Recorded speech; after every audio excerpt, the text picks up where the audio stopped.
Les amis, revue de championnat express. On prend 3 petites minutes pour aller en Afrique du Sud, enfin principalement en Eswatini, un petit pays à l'intérieur de l'Afrique du Sud comme le Lesotho, pour parler de la 25e journée du championnat d'Eswatini. On est en train de voir en fait quelque chose d'extraordinaire se passer. C'est qu'un Sydney Hotspurs qui se baladait tout au long de la saison est en train de craquer à 5 journées de la fin. Les Manzini Seabirds ont une option parce qu'ils ont un match en retard. Bon, les matchs en retard, il faut les gagner, mais en bas du classement, Amawele affrontait Sisonke. L'un des deux allait soit être le premier relégable, soit être le premier non relégable, et c'est Sisonke qui a fait la bonne opération.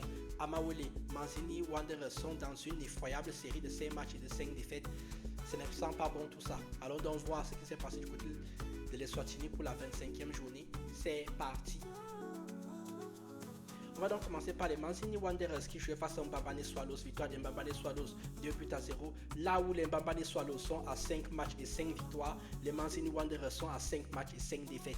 Deux équipes avec deux dynamiques complètement opposées. Surtout les Mbabane Swallows. Pourquoi vous n'avez pas joué comme ça depuis le début de la saison?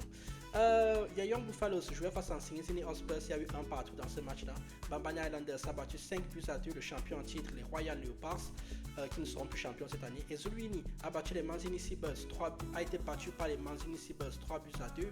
Tabankulu a été battu par les Malanti Chiefs 2-1. Et j'ai sauté un match, les Rangers FC qui jouaient face à Mongo Sugars.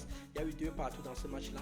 Green Buffaloes a fait un partout avec les Monini Pirates en espérant que les Monini Pirates jouent mieux l'année prochaine parce que vu tous les investissements qui sont faits dans ce club-là, que je rappelle, c'est le club qui est soutenu par les Orlando Pirates en Afrique du Sud.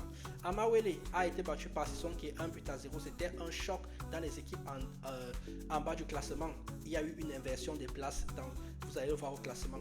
Parlons donc du classement.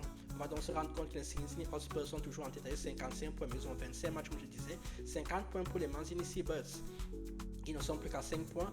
En bas du classement, Amawele, qui a donc perdu face à Sisonke, a pris la place de Sisonke. Maintenant, Sisonke est le premier non relégable avec 20 points, mais toujours un point d'avance sur Amawele qui en a 19. Et les Manzini Wanderers qui ne sont plus qu'à une petite défaite de la relégation parce qu'ils ont 8 points. La prochaine journée va commencer dès lundi et va se terminer dimanche la semaine prochaine, la 26e.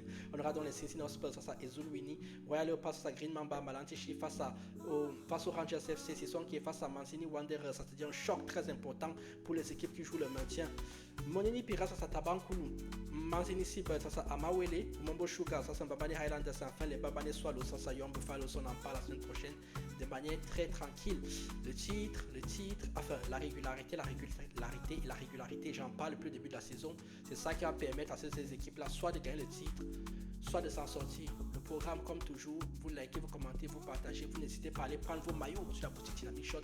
Moi je vous dis tchuss.